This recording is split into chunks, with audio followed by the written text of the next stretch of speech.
Hey, Shalom, this is your brother Yawanathan. All right, first and foremost, I want to give all praises to the Most High, Yahweh, Bahashim, Yahweh Shai, Bahashim, Rakah HaKodash. I want to give double honors to the apostles and the elders of Great Millstone. I want to say Shalom to all the brothers and, of course, the few sisters who are pursuing this truth in sincerity. May the blessing of election be upon your house.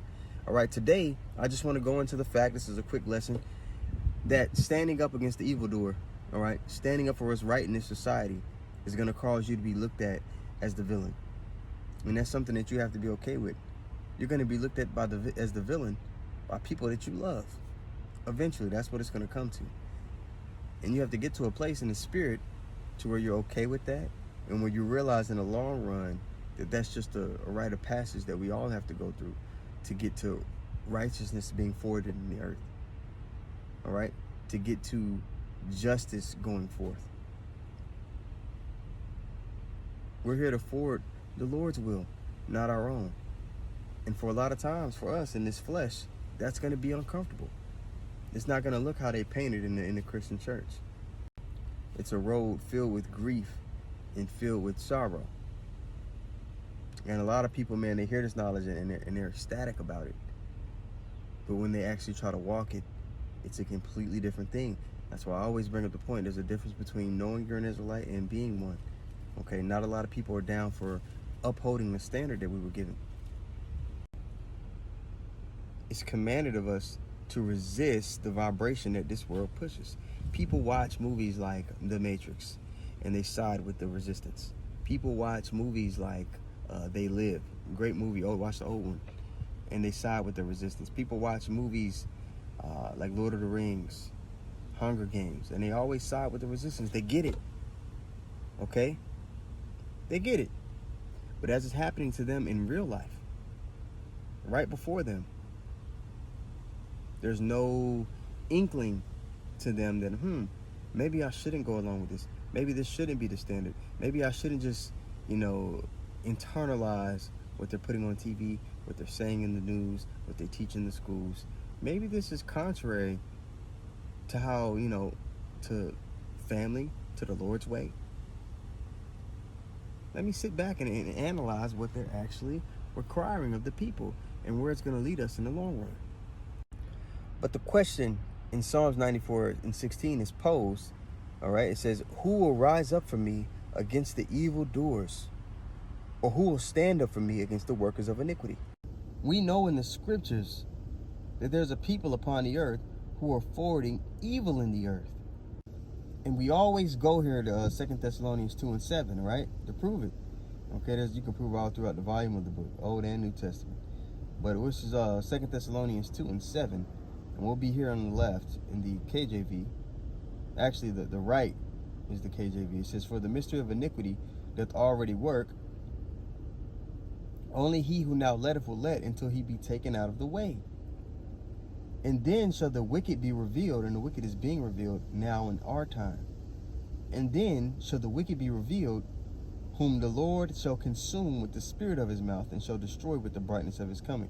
And that's illustrated when you go to 2nd Ezra, and the Lord talks about that angelic invasion that's going to go down in the midst of the war of Armageddon, which is World War III. And the foundations for that in our time has been set. Okay? The main key players, because even the main players in the war are mentioned in the scriptures. All right, verse 9, it says, even him whose coming is after the working of Satan with all power and signs and lying wonders. There's a people whose coming is after the working of Satan with all power and signs and lying wonders. Now we go to Ephesians 6:12. It's alluded to again. And we're going to read it in the NLT there on the left. It says, for we are not fighting against flesh and blood enemies, but against evil rulers and authorities of the unseen world. You see your presidents, you see your politicians. No, our real enemy who funds everything, who owns everything. Okay, who owns Vanguard and BlackRock? We're talking about the banking families, those who control the money. These 1,000-year-old families, okay, who've established the infrastructure in which the world even functions. The earth is given into the hand of the wicked, like it's stated in Job 9:24. All right, let's read that again from the top, Ephesians 6:12. For we are not fighting against flesh and blood enemies, but against evil rulers and authorities of the unseen world, against mighty powers in this dark world, and against evil spirits in heavenly places and high places, right? So we don't fight on a revolutionary tip, okay? The way we fight is a spiritual way. We reveal the truth. We preach the word. We resist the vibration that's being pushed on the masses. That's how we fight back. That's how we resist. Let's back that up. This is 2 Corinthians 10:4. It says, for the weapons of our warfare are not carnal, all right? Not carnal, not physical. No, we're not picking up arms against the powers that be. That's not how we win. The Lord's going to do the physical fighting this time, this go around. All right? Scripture say the second time he comes back, he's not going to meet them as a man. All right, verse 4. For the weapons of our warfare are not carnal, but mighty through God to the pulling down of strongholds, casting down imaginations, casting down these lies they've been told, and every high thing that exalted itself against the knowledge of God, okay, and bringing into captivity every thought to the obedience of the Mashiach.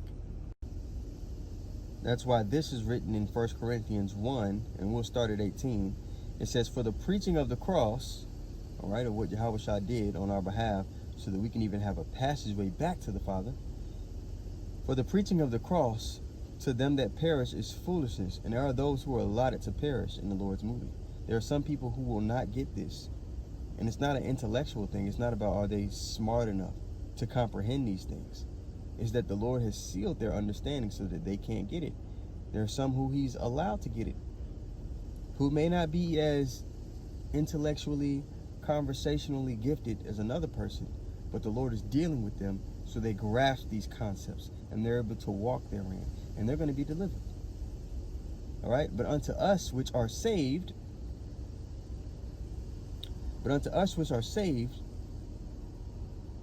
the power of God.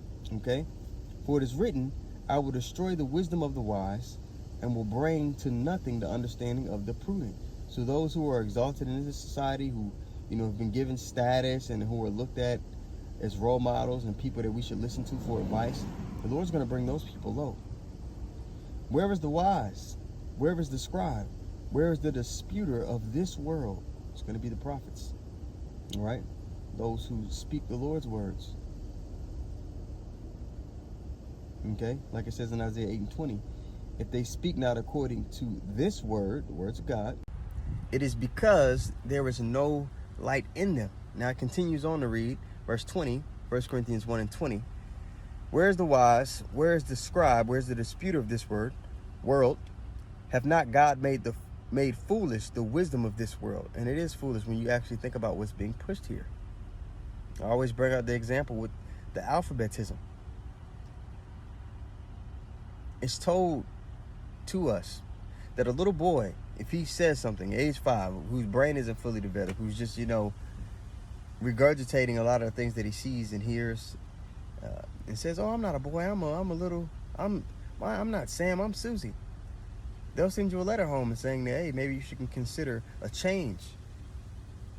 Encouraging the parents to chop this little boy's rod off. Stopping his family line. That's considered what wisdom in this world. And that train of thinking is forwarded by the Edomites all over the earth. Forwarded by the wicked all over the earth.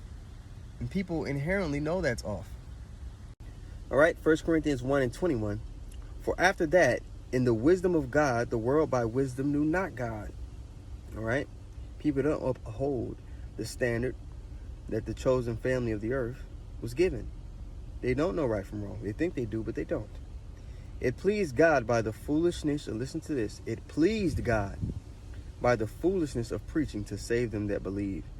Now, why is it considered foolishness? Well, we read it back up in verse 18. People hear us bring out the Bible, and they're like, oh, you reading that book? The white man wrote that book. Or, oh, that's not real. It's people who are not allowed it to really be delivered. All these concepts, the prophecies of the book, which if you ask any of these people, say, oh, the white man wrote that book. They can't tell you any of the prophecies in detail that are written in the Bible. And many of these prophecies have come to pass in great detail exactly how the scriptures are written. There's no other book There's no other philosophy or train of belief that can say they have distinct prophecies such as the Bible, and can point out where they happened, and can point out active prophecies that are to come, that are actively taking hold and shaping up. That's what set the scriptures apart from everything else. This is a living book. The words live. Okay? Verse 22. For the Jews require a sign, and the Greeks seek after wisdom. Okay, so our people, okay, they're looking for a sign and something physical they could latch on to say, oh, this is proof, or the prophecies are proof. But even more so, the Lord having his men on the highways and byways preaching unto them, that's the proof. That's the sign of the prophet Jonas. And notice here it says the Jews require a sign and the Greeks seek after wisdom. Now, the Israelites, you got to know the history of the Greek captivity, because people will jump from the Old Testament to the New and missing 400 years of history of how our people were Hellenized and took on the customs of the Greeks.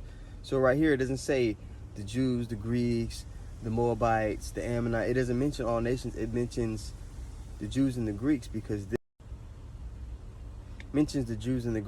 this is where the Israelites were dwelling. I had a call, so the video might have skipped a little bit. So, all right. Now, Isaiah 59:15, I want to read this as well. It says, yeah, the truth faileth, and he that departeth from evil maketh himself a prey. So this is a part of the cost that you have to count if you're truly going to embark on this path and seek the Lord. All right, it's not an easy path, but it's the right path to take, and it's going to lead to true life. Okay? Yeah, truth faileth, and he that departeth from evil maketh himself a prey. And the Lord saw it, and it pleased him that there was no, and it displeased him, Salakia. When the Lord saw this, and it displeased him that there was no judgment. There's supposed to be judgment in the earth. Okay? People will take that scripture and say, judge, let me just actually go read it, right? This is Matthew 7:1. It says, judge not that ye be not judged. For with that judgment ye judge, ye shall be judged. Okay? And what is basically going into here is that the standard that you judge people with, you're going to be judged by that same standard. Now, does that mean that you do not judge at all? Okay, let's continue reading here, and then I'll go get some precepts to go along with it so you can grasp the full picture. Okay?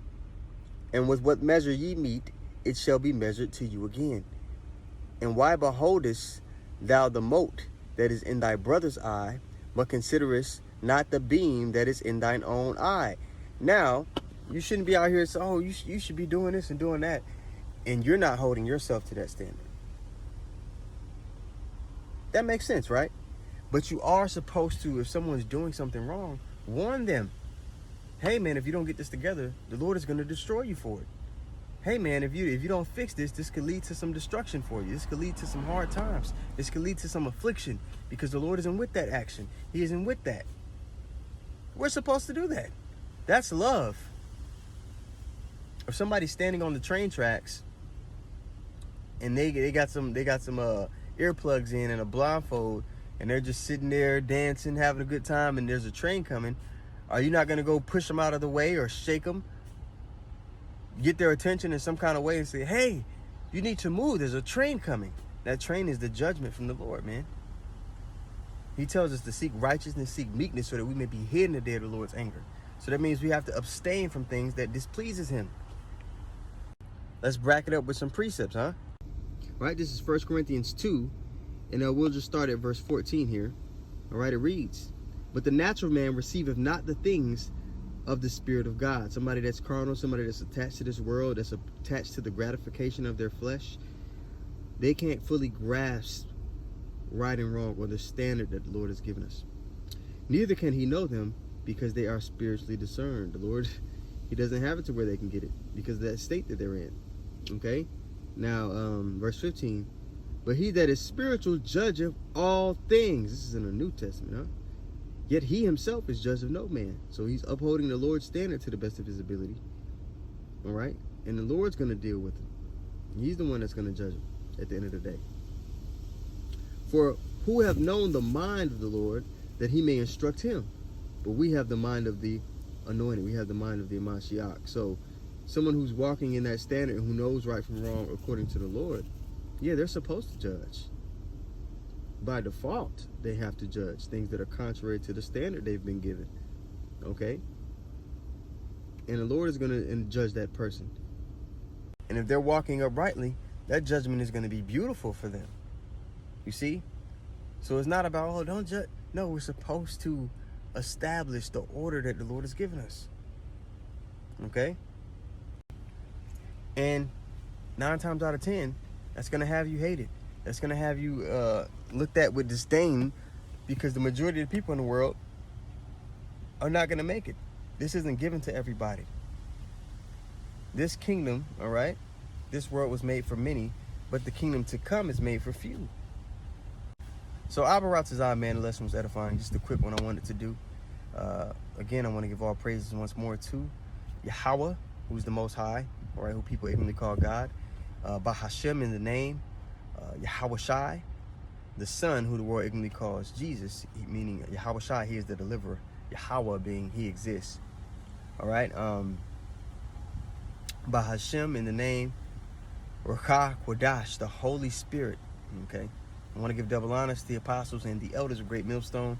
I want to say shalom to all the brothers and, of course, the few sisters who are pursuing this truth in sincerity. May the blessing of election be upon your house. All right. Shalom.